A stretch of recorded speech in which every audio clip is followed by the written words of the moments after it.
Okay, so this is the result of the, well, I guess I would say I was using the mill as a lathe, using a file to make something round. And this is the results. Actually fairly decent considering the method that I use. As you can see, it's quite smooth.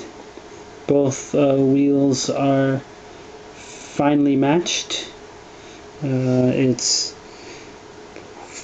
quite circular, definitely in the center, and most importantly, it fits right into the cup that it needs to fit into.